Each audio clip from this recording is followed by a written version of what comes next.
नमस्कार मंडळी, मी डॉक्टर सौरभ सुरडकर आपल्या सगळ्यांचं पुस्तकालयात हार्दिक स्वागत करतो. आज ग्रंथाली प्रकाशनाचे अरुण साधू लिखित सिंहासन या पुस्तकाचा परीक्षण आपण करणार आहोत. तर या पुस्तकामध्ये नेमकं दिलं आहे काय?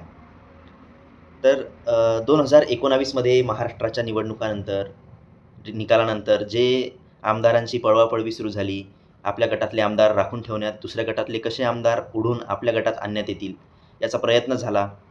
छुप्या चर्चा झाल्या, गुप्त राजकारण झालं.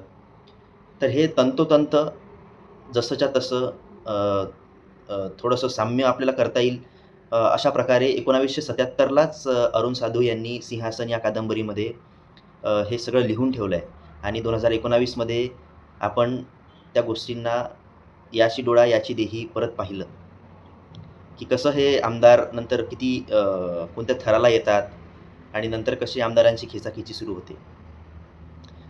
तर यामध्ये मुख्यमंत्री म्हणून शिंदे असतात आणि अर्थमंत्री म्हणून दाभाडे असतात. तर ते एकाच पक्षाचे 2 मोठे नेते असतात, परंतु त्यांचे मतभेद जगजाहीर असतात आणि ते आपापल्या पार्टींमध्ये आपापल्या जवळचे आमदार यांना पकडून ठेवून आपल्या दुश्मनाच्या गोटातले आमदार आपल्या बाजूने कसे वळवण्यात येतील, त्यासाठी कोणतं पडलेलं राजकारण करावं लागेल, हे सगळं या पुस्तकात उलगडून दाखवलेलं आहे. सिंहासन ही कादंबरी आणि मुंबई दिनांक ही सुद्धा अरुण साधू यांचीच कादंबरी आहे. या दोन्ही कादंबरींचा मिळून एक सिंहासन, दोन्ही कादंबरीवर आधारित एक सिंहासन नावाचा चित्रपट मराठी चित्रपटसृष्टीत प्रदर्शित झालेला आहे. तर त्यामध्ये मुंबई दिनांकामधून डिकास्टा नावाचं कॅरेक्टर उचलण्यात आलेलं आहे आणि बाकीचे उरलेले सगळे कॅरेक्टर जवळपासचे महत्त्वाचे कॅरेक्टर्स आहेत ते सिंहासन या कादंबरीमधून उचललेले आहेत. तर इतकी लोकप्रिय ही कादंबरी आहे सिंहासन.